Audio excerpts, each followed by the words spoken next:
Ce que je vous propose cet après-midi, c'est différent un peu, là. C'est pas de la théorie, c'est pas une recette, c'est beaucoup plus une expérience, un partage. Puis, je pense que je vais principalement m'adresser aux intervenants SST aujourd'hui, nécessairement les gestionnaires aussi, mais un peu plus les intervenants. J'avais fait une conférence l'année dernière aussi par rapport aux démarches d'analyse de risque, fait que je vais juste faire une petite mise en contexte parce que là, on est comme dans l'année 2. Donc, je veux faire une séquence logique. Puis mon défi, bien, ça va être d'être plus stimulante que votre digestion.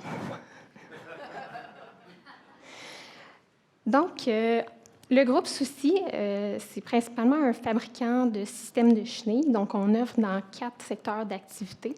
Donc, machinerie agricole, au niveau de la défense, industrielle, donc qu'est-ce qui est au niveau de la construction, donc on peut aller chercher plusieurs véhicules. Puis on a aussi une section sport motorisé, donc on fait des systèmes de chenilles pour le sport motorisé, mais on fait également des pièces accessoires, thermoformage, bumper en métal, etc. Ce qui est intéressant au niveau du groupe, c'est qu'on a une forme d'intégration verticale. Donc, on a une dizaine d'usines manufacturières, on a des fonderies, on a des usines d'assemblage, de l'usinage. Puis, en fait, le système de chenilles, par exemple, celui qui est de notre marque maison ici, que vous voyez, mais toutes les composantes, bien, de un, sont faites au Québec. Ça me rend toujours très fière. Donc, la plupart des composantes sont faites au Québec dans chacune de nos usines.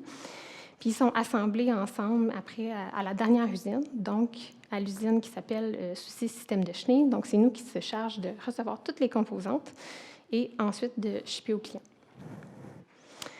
Donc, Souci International, Souci Système de chenilles. Je ne vous banderai pas avec les noms d'entités, je m'y perds moi aussi. La complexité de notre usine, c'est surtout le nombre très grand de procédés industriels qu'on a. Donc, si on part du début de la chaîne, fabrication de métal, coupe de métal, pliage de métal, on a de l'usinage, on a une ligne à peinture, on a, comme je vous disais, thermoformage, on a un entrepôt de logistique de 100 000 pieds carrés, on a 2-3 lignes d'assemblage également qui font différents produits. Fait que quand on parle de type d'agresseur, bon, on les a toutes. Package deal, buffet chinois. Donc, le défi ici, c'est vraiment de gérer tout ça en même temps. L'année passée, ce que j'avais expliqué un peu, c'est qu'on avait opté pour une stratégie peut-être un peu plus simplifiée puis un peu plus localisée pour en venir à bout, en fait, de faire l'inventaire de nos risques. On a ciblé 2 points principaux dans notre stratégie. Donc, la première, ça va être toute question au niveau des enquêtes et des analyses d'accidents. On le sait, un accident, bien, c'est un risque qui a produit une conséquence, une blessure humaine. Fait que si on ne gère pas bien ce volet-là, bien, on laisse des risques s'échapper qui ont produit effectivement des blessures humaines, des conséquences chez les gens. L'attaque ici, c'était vraiment d'aller outiller nos gestionnaires pour remettre l'imputabilité sur leurs épaules et faire en sorte qu'ils vont s'approprier les différents risques qu'il y a dans leur département. On voulait améliorer la qualité des enquêtes, des analyses et aller mieux identifier les causes racines parce que, évidemment, c'est là le nerf de la guerre, c'est là qu'on trouve les risques, puis c'est là qu'on trouve les problématiques réelles et profondes dans les événements dangereux. Le deuxième axe de notre stratégie, bien, c'était évidemment de compléter notre inventaire de risques. Notre objectif ici, on voulait élargir le bassin de personnes qui participent aux analyses de risques. Quand je dis aujourd'hui que je m'adresse aux intervenants SST, moi, dans ma vision des choses, c'est pas vrai que c'est à moi de prendre ma feuille d'analyse de risque puis d'aller faire le tour de toutes les machines, puis après ça, de consolider ça dans un registre quelque part, puis là, ça dort là pendant 3 ans, puis il ne se passe rien après avec. Donc, d'élargir le bassin de personnes, impliquer les gens, les travailleurs, les gestionnaires. On voulait amener les gestionnaires aussi à l'autonomie de cet exercice-là, d'analyser les risques, et le plus possible être en équipe multidisciplinaire. Bon, faire une analyse de risque, on veut objectiver ça le plus possible, mais c'est sûr qu'il va toujours rester un petit peu de subjectivité. On essaie de ramener vers l'objectivité en ayant des points de vue différents, puis en faisant un consensus vers le centre. On voulait une meilleure vélocité dans l'avancement de nos analyses de risque, donc on voulait en faire plus, on voulait couvrir plus rapidement l'ensemble de nos opérations. Et on voulait surtout que ces risques-là une fois qu'ils sont identifiés, qu'ils sont pris en charge. Dans notre approche, on avait vraiment mis un accent sur les gestionnaires, spécialement sur les superviseurs directement au plancher. Si ça vous dit quelque chose, ces deux activités-là, c'est littéralement à la base de la pyramide de Féron. On a choisi de revenir à la base pour mieux se reconstruire et aller chercher le top de la pyramide ensuite. On a eu des bons coups. On a eu une implication beaucoup plus concrète des membres du comité SST, on en parlait tantôt. Donc, on les a mis dans l'action, on les a mis les deux mains dedans. Donc, ça a d'une part orienté notre comité SST sur les actions qui étaient prioritaires. Puis on s'est débarrassé de la liste d'épicerie parce qu'on s'est mis à prioriser nos risques en fonction de l'indice de risque qu'on calculait. Il y a eu un éveil majeur des gestionnaires de premier niveau. Ils sont devenus nos gardiens, des gatekeepers des départements.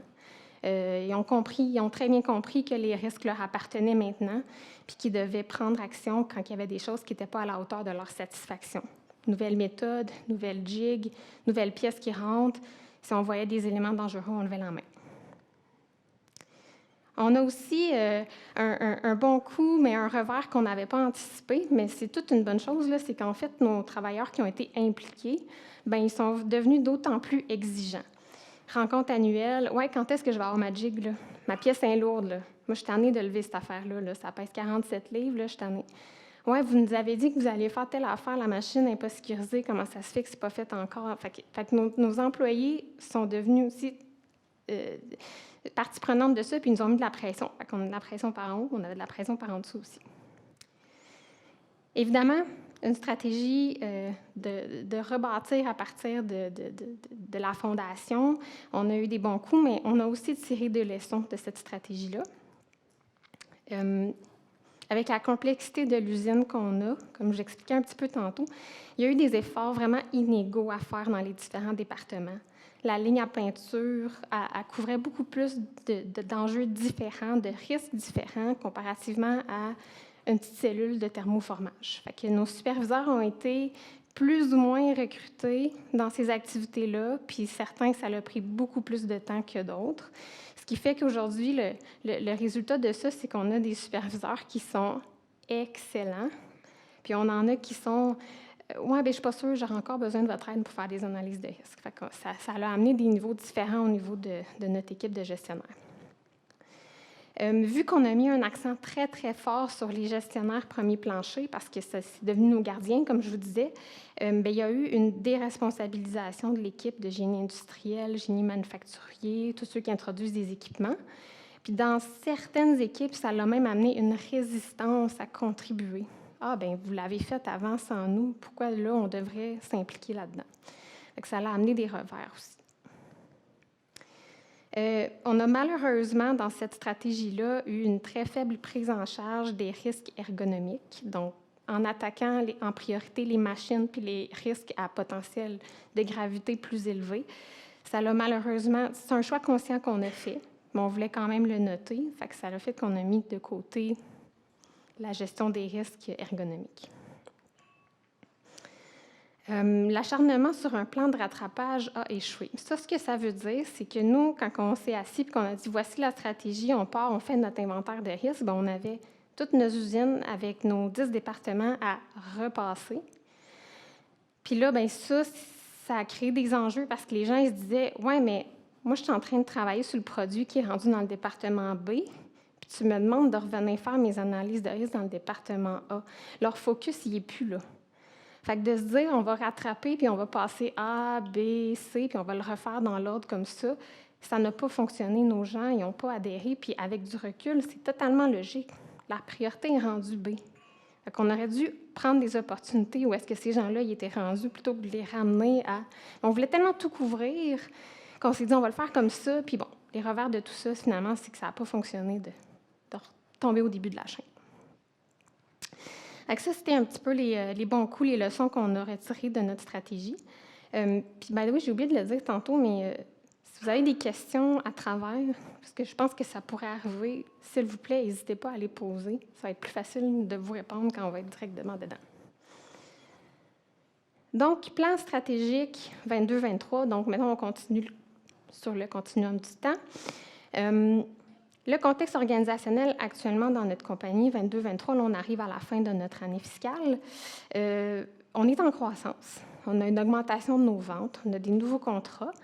Puis, pénurie de main-d'œuvre comme tout le monde, on commence à rentrer des robots, on commence à faire de l'automatisation, puis on essaye d'optimiser où est-ce qu'on a besoin de nos gens sur notre plancher.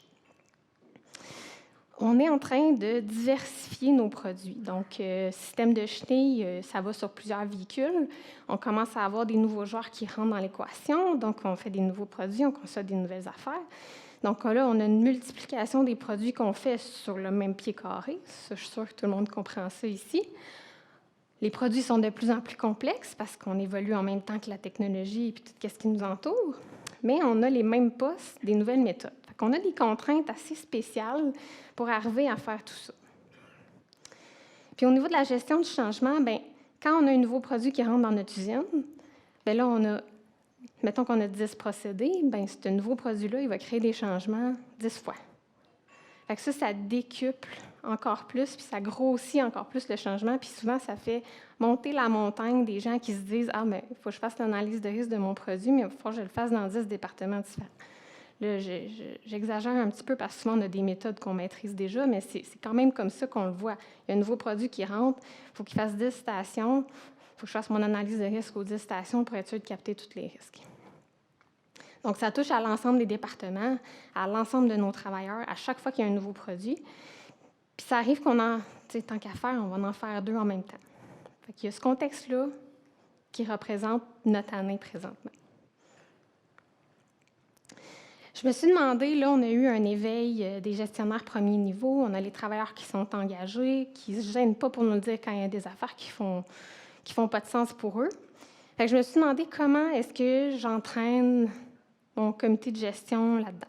Donc, la stratégie que j'ai employée, je suis revenue aux bases, encore une fois, parce que je me suis rendu compte que ce n'était pas maîtrisé, même dans mon comité de directeur. Diligence raisonnable, C21. C'est quoi cette affaire-là? Donc, j'ai demandé à l'avocate qui travaille avec nous de m'aider à faire un petit package de ça, puis de faire la différenciation entre les 2 paliers gouvernementaux, puis c'est quoi l'impact, puis C21, ça veut dire quoi concrètement? Fait qu'on a vraiment explicité tout ça, puis l'élément que je trouve vraiment parlant qu'elle expliquait, c'est que la diligence raisonnable, quand on passe au niveau juridique, c'est un spectre. Est-ce que tu as fait suffisamment preuve de diligence raisonnable? Puis là, c'est le juge qui va mettre le seuil quelque part. C'est du cas par cas, chaque situation est différente. Puis l'élément qui est important ici, c'est de comprendre qu'il peut avoir, la CNESST peut donner des constats d'infraction à la compagnie, donc à l'entité morale. Par contre, le palier fédéral, au niveau du code pénal, il peut aller cibler un individu, nonobstant du fait qu'il est dans une organisation. Fait que ça, c'était pas très bien compris dans mon équipe de gestion, qu'il y avait des individus spécifiques qui pouvaient être ciblés par un événement qui serait arrivé. On a aussi utilisé un cas de jurisprudence pour illustrer que ce n'est pas nécessairement parce qu'il n'y a pas une blessure grave qu'on est protégé. Puis la jurisprudence que mon avocate a trouvée, c'est sur un chantier de construction. En fait, mise en contexte rapide, le superviseur arrive sur les lieux. Il y a son équipe qui doit aller travailler dans les tranchées d'excavation. Puis le superviseur, il se rend compte que les pentes à 30 degrés ne sont pas respectées. Donc, il appelle le maître d'œuvre ou l'entrepreneur général. Il lui dit écoute, les pentes ne sont pas correctes. Moi, mon équipe ne fait pas le travail aujourd'hui. Corrige ça, on revient demain. Parfait. Le superviseur, deuxième journée, finalement, il ne se rend pas au chantier de cette journée-là. Donc, il dit à son chef d'équipe, si les pentes ne sont pas corrigées, tu m'appelles, on ne fait pas le travail. Parfait, le chef d'équipe arrive sur les lieux. Les pentes ne sont pas corrigées, mais lui décide qu'il fait le job pareil parce qu'il aime ça quand c'est fait. Parfait. Puis là, ça a tombé qu'il y a un agent de la CNESST qui est passé à ce moment-là. Donc, il y a eu un constat d'infraction qui a été émis et la compagnie a contesté. Puis là, ce que le juge a dit dans ce jugement-là, c'est vraiment éloquent. Il explique ce concept-là de spectre, de la diligence raisonnable. Puis ce qu'il expliquait, c'est que tu peux ne pas être conscient d'une situation, mais en même temps, c'est les risques inhérents réguliers à ce que tu gères. Puis tu n'es pas tout blanc parce que tu ne connaissais pas une situation. Mais si tu connais une situation, le seuil de diligence raisonnable est d'autant plus élevé. Donc, tu dois faire preuve de plus, tu dois mettre plus de choses en place, puis tu dois t'assurer encore plus que tu sécurises tes gens. Puis ce qu'il disait aussi, c'est que tu ne peux pas donner la responsabilité à un chef d'équipe de prendre en charge ce risque-là puis de le contrôler. C'est vraiment le gestionnaire nommé qui doit prendre en charge ça. Donc là, l'important ici, c'est que c'est le gestionnaire qui est responsable des risques où il expose ses travailleurs. Donc là, j'ai demandé à mon comité de gestion, connaissez-vous nos risques? Court silence. Parfait, je vais tous vous les présenter. Donc, les risques rouges, on parlait tantôt, là, les risques élevés. Donc, j'ai présenté à mon équipe de gestion tous les risques rouges qui avaient été identifiés à date, où est-ce qu'on était rendu dans l'inventaire de risques. Donc là, je leur ai dit, maintenant, vous savez.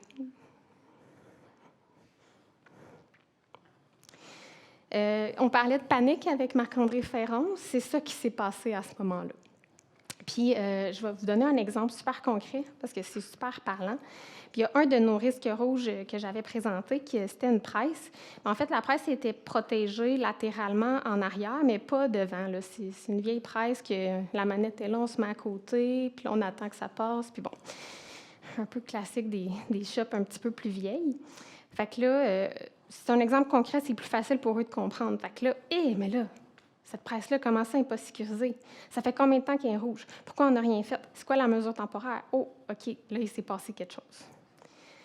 Fait que là, on a parlé de budget. On a dit, bien là, pour la sécuriser, ça prendrait temps. Non, on avait déjà tout fait le travail. Ben go, pourquoi on ne le fait pas? Ben c'est parce qu'il faut qu'on fasse autoriser le budget. Non, go, on le fait tout de suite. OK, parfait. Puis là, ben j'ai pris l'opportunité de cette presse-là pour leur expliquer, bien, on a connaissance d'un risque à haut potentiel de gravité, on l'a identifié comme un risque 1. Qu'est-ce qu'on fait en attendant? Bon, bien, à court terme, on peut mettre un rideau de mer. On le sait que ce n'est pas parfait, mais notre mesure temporaire, ça va être ça. On est capable de l'installer d'ici 2 semaines. Puis ça, ce n'est pas parfait parce que ça demande l'intervention humaine pour fermer le rideau, puis vous connaissez les humains qu'on a. S'il y a des façons d'aller plus vite, on va les trouver. Puis là, bien, pour finalement mettre des portes à interverrouillage, là, pour être sûr que la presse ne peut pas opérer quand les portes ne sont pas fermées.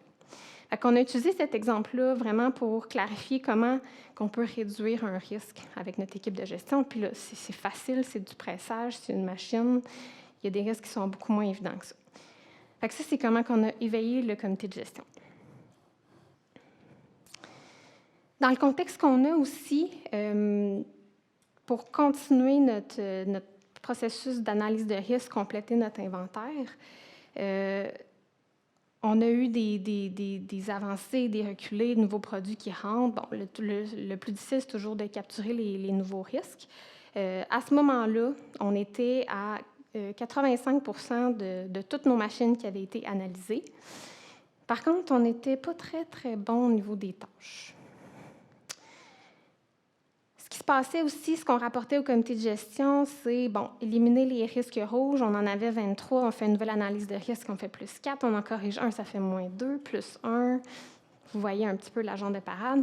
Puis là, l'enjeu avec ces 2 éléments-là, c'est que les personnes qu'on a besoin pour faire l'analyse des tâches, c'est des gens de méthode, c'est des gens qui connaissent l'assemblage du produit, c'est l'instruction de travail. Mais les gens qu'on a besoin pour corriger nos risques élevés, bien, c'est aussi ces gens-là qui ont un impact sur les méthodes de travail puis qui ont un impact sur le processus de fabrication, sur l'organisation du travail. Fait que la garde des priorités, c'est on demandait aux gens de faire tout ça dans un contexte où ça ne leur était pas demandé avant. Donc, il y a vraiment eu un clash, il y a vraiment eu une confrontation dans les priorités de ces gens-là qui sont génie industriel, génie usine, il y a même un petit peu la maintenance. Puis tout ça, ça fait en sorte que, comme je vous disais, avec le contexte qu'on vivait, bien, on n'a pas nécessairement été capable de tout capturer les nouveaux risques à l'entrée. Il n'y avait pas de livrable clair. C'est quoi un nouveau produit? C'est quoi une nouvelle composante? À quel moment on capte les risques? Est-ce que c'est quand je suis rendue à mon poste? Est-ce que c'était en amont? Est-ce que je devais le faire à la conception? Fait que ça, c'était pas clair.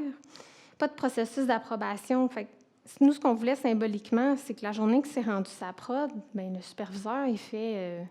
on faisait une symbolique de poignée de main entre les gens qui donnent les instructions, puis le superviseur qui les accepte.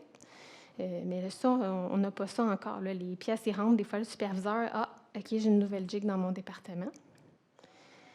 Puis la grosse problématique aussi, c'est qu'on a une quantité énorme de gens qui peuvent introduire des changements. En ce moment, tout le monde est autorisé à faire des changements.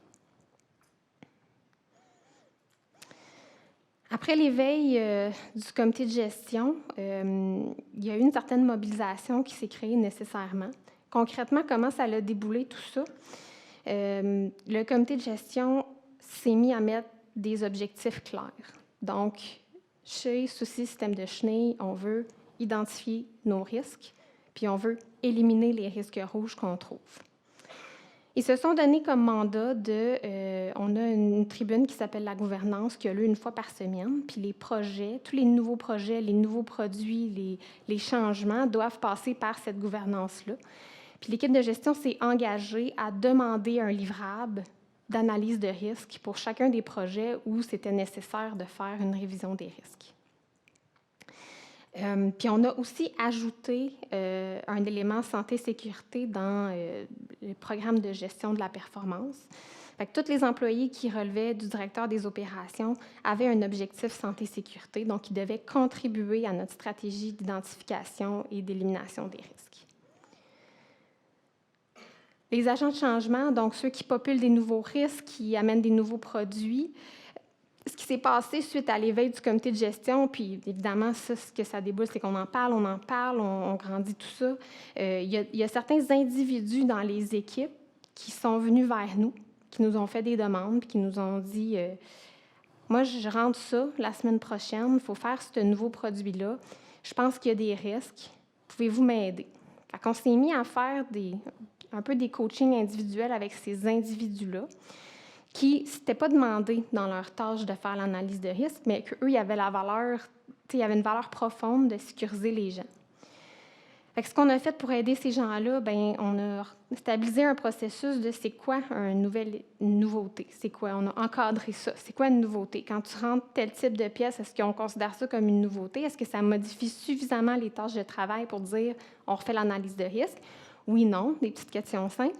Puis on s'est aussi fait une liste prédéfinie des risques qui pouvaient être associés à la nouveauté qui rentre. Comme ça, lui, ce qu'il fait, c'est ce risque-là existe-tu? Oui. Voici comment je le gère. Celui-là, il n'existe pas. Bref. Le but, c'était de faire des raccourcis pour amener ces agents de changement-là à contribuer aux analyses de risques. Là, évidemment, dans ce contexte-là, c'était eux-mêmes de leur plein gré qu'ils le faisaient, mais je pense que c'est la première étape vers l'automatisation puis le réflexe de le faire tout le temps. Puis au niveau des superviseurs, là, je vous disais, on avait déjà un bon coup avec ça. Donc, on a une prise en charge des situations dangereuses. On a créé un plan d'action SST pour toute la production. Toutes les situations dangereuses sont ramenées dans ce plan-là. Après, elles sont priorisées nécessairement. On ajoute les risques qu'on trouve à l'inventaire de risques, puis après ça nous donne la possibilité de dire aux travailleurs, bien, celle-là, on va le faire cette année parce que le niveau de risque est élevé, puis celui-là, malheureusement, on ne pourra pas le faire cette année, on va le faire peut-être l'année prochaine. Ça a amené les superviseurs, comme je disais, à avoir une exigence beaucoup plus élevée envers ce qui était populé dans leur département. Puis j'ai écrit « Courage d'agir » ici, parce que je veux vous raconter une anecdote. On a un superviseur qui, nouveau produit qui rentre, nouvelle composante, il voit dans sa planif que c'est prévu dans 2 semaines. Fait que dans 2 semaines, il faut qu'il réorganise sa ligne d'assemblage pour faire rentrer ce nouveau produit-là. Le produit en tant que tel, c'était une pièce qui initialement pesait 45 livres que nos messieurs transportaient à main. Puis là, la nouvelle pièce finie, quand elle arrive au poste, elle en pèse 115. Fait que tu as beau être fort, tu as beau t'entraîner, même si c'est pas top ergonomie, 47 livres, on le sait. Mais là, 115 livres, c'est juste pas possible.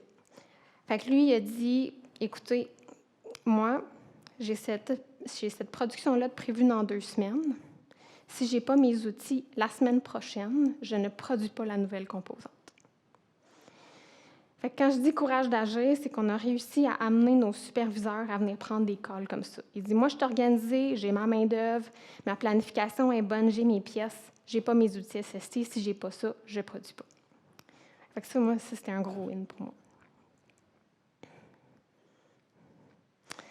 Et là, arrive le 8 février 2023. Il est 8h10 le matin, j'ai pas encore pris ma première gorgée de café. Mon téléphone sonne. Ouais, Caroline, on aurait besoin d'un secouriste à l'infirmerie. Là. Je pense qu'il y a un gars à l'usinage qui s'est coupé. Ça a l'air un petit peu plus grave que d'habitude. Parfait. Là, je me dis, bon, peut-être des points de suture, il va falloir que je fasse un pansement. Et là, on va l'appeler Jacques. Jacques a 75 ans. Jacques aime beaucoup travailler. Jacques, ça fait 30 ans qu'il est machiniste. Puis Jacques, c'est le monsieur qui trouve des solutions à tout le temps. Non standard, tu veux que je te fasse ça, parfait, m'a t'arranger ça, ça sera pas long, m'a te le donner d'ici 2 jours. Bon. Fait que là, Jacques est assis, puis là, il me regarde. Puis là, il me dit, Caroline, je pense que j'ai fait une bêtise. Montre-moi donc ça. Et là, je vous épargne les détails, mais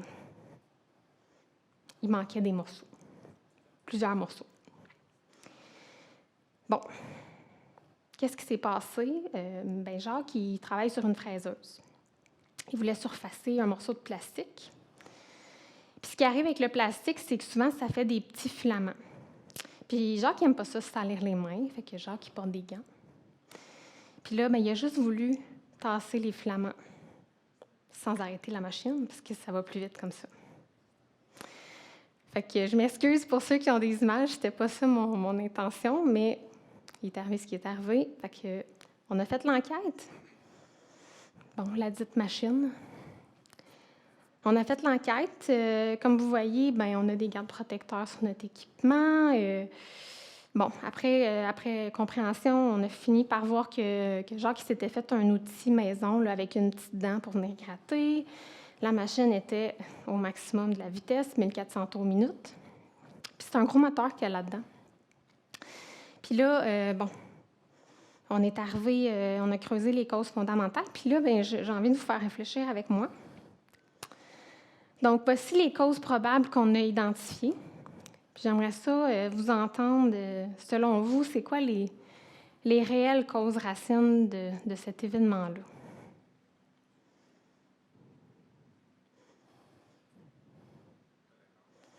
La tolérance. Ouais, je voulais les passer un par un, mais on va y aller de même. Fait que conformité de l'équipement.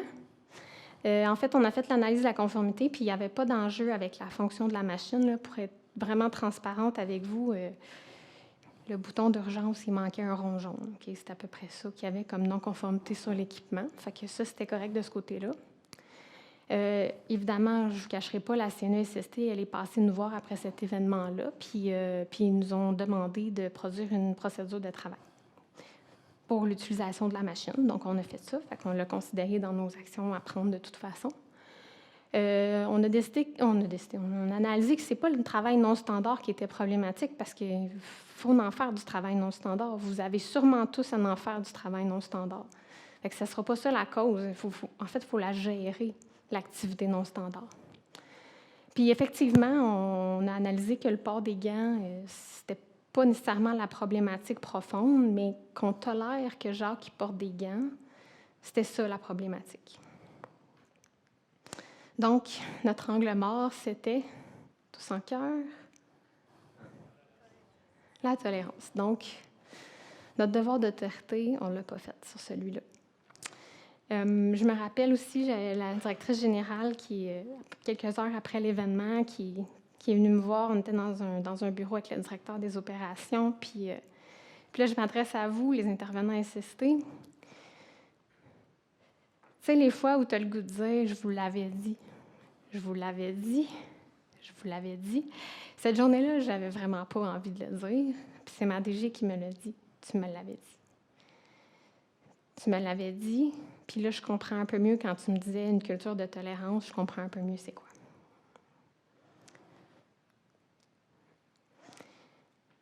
Par après, j'ai nécessairement fait un suivi de tout ça en comité de gestion, puis j'ai représenté cette phrase-là, qui est une copier-coller de la phrase de Marc-André de ce matin, mais je vous dirais que cette fois-là, cette phrase-là, elle a beaucoup plus frappé. elle a beaucoup plus shaké les directeurs. Puis la réalité, c'est qu'il n'y a personne autour de la table de mon comité de directeur qui souhaitait que ça nous arrive. Puis quand je prends du recul, je me suis dit, c'est de ma faute. Est-ce que je pensais naïvement qu'en plaçant une brique à la fois, puis en construisant un mur à la fois de la maison, ça allait être correct? Puis, on me dit tout le temps, il y a une capacité maximale de changement qu'une organisation peut prendre, mais la prise de conscience qu'on a faite à ce moment-là, c'est que tant qu'on ne fait pas nos trois devoirs en même temps, bien, le compteur, il tourne. Le compteur, il tourne, puis après ça, c'est de la chance puis du hasard s'il y a un événement qui se produit. Là, je m'excuse pour l'anglicisme, mais les traductions françaises de cette expression-là étaient vraiment douteuses. J'ai maintenant un rôle au niveau corporatif, fait que moi, je suis localement chez Souci Système de Cheney, faire de la prévention un peu plus proche du plancher, mais j'ai aussi un rôle auprès de mon vice-président depuis 1 an. Puis quand c'est arrivé ça, on a eu une discussion, puis j'ai dit « Pourquoi c'est arrivé chez nous? » On est mobilisés, on fait ce qu'on a à faire. Non, ça se fait naturellement pas à la vitesse que je voudrais que ça soit fait, mais ça avance pareil. Puis j'étais fâchée, honnêtement. Puis il m'a dit « Never waste a good crisis ». Bon, OK. C'est arrivé, c'est dans le passé, on ne peut plus rien faire. Qu'est-ce qu'on fait maintenant? Fait que nous, on avait déjà prévu faire un petit atelier avec nos dirigeants pour réorienter un petit peu les objectifs SST. Ça se tramait déjà avant l'événement. Mais là, mettons que l'événement nous a inspiré un petit peu plus à la finalité de cet atelier-là. Donc, on a fait un atelier SST avec les dirigeants, les directeurs généraux de toutes nos usines. On a invité les directeurs de production, directeurs maintenance logistique, si c'était possible de se déplacer, puis les directeurs ressources humaines. On était une trentaine. Évidemment, c'est Marc-André qui a fait cet atelier-là. Puis Marc-André connaît Souci depuis plusieurs années. Fait qu'une des premières questions qu'il a posées à tous ces gens-là dans la première portion, c'est « Ça prend combien de temps faire toutes les analyses de risque d'une usine chez Souci? Comprendre les risques d'une usine. Selon vous, mettons qu'on se dit on a une usine de fabrication, 100 employés, 150 employés. Ça peut prendre combien de temps, ça? On a des machines, on a des postes. 5 minutes par employé. Et c'est quoi que j'ai entendu là-bas? C'est long. 1 an. Fait que là, on a eu toutes les sauces. 1 an, 30 jours, 6 mois, 1 semaine, 5 jours. Il y en a un qui a dit, ben fâché, 1 journée, c'est fait.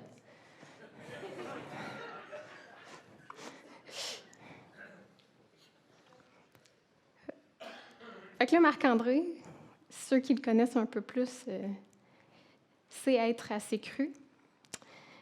Il dit, comment ça se fait, d'abord, que ça fait 7 ans que c'est ça votre objectif chez Souci? Ouais, silence, criquet. Là, mon VP, je me rappelle quand on préparait cet atelier-là, il a dit à Marc-André, « Hey, ça fait 7 ans. Pas de bon sens, ça fait 7 ans. Qu'est-ce qu'on fait pour que ça se fasse? » Marc-André, il a dit, « Exige-les. » Fait que c'est ça qu'on a fait. Fait que là, mon vice-président, il a dit, « Ben là, vous avez tous dit, vous autres, dans la salle, que c'est pas vrai que ça prenait 7 ans à faire des analyses de risque. On s'est entendu pour dire entre 6 mois puis 1 an. Parfait. Décembre 2023, dans toutes vos usines, 100% des analyses de risque, c'est complété. Je ne vais plus en entendre parler. Puis en plus de ces analyses de risque-là, tous les risques rouges que vous allez avoir identifiés, à la période budgétaire de printemps 2024, je veux connaître tous les montants pour corriger ces risques rouges-là que vous avez identifiés. Puis on décidera ensemble s'il y a des choix à faire, mais c'est moi qui vais décider. Puis à bord de ça, à chaque 3 mois, je vais vous suivre pour être sûr que vous êtes en ligne sur les exigences. Y en a-tu que ça les fait réagir? Je vois plein de sourires. Je vais prendre pour acquis que oui. Petit aparté maintenant, où est-ce qu'on en est chez Souci International? Donc, on a 95 de nos analyses machines. Le gros défi, c'est les tâches. Ça avance. On a de plus en plus d'acteurs qui sont engagés. On a quantifié, dans le fond, nous, ça fait peut-être un an qu'on traîne des risques rouges, là, donc des risques élevés. Fait qu'on a planifié des budgets pour corriger ceux qu'on connaît.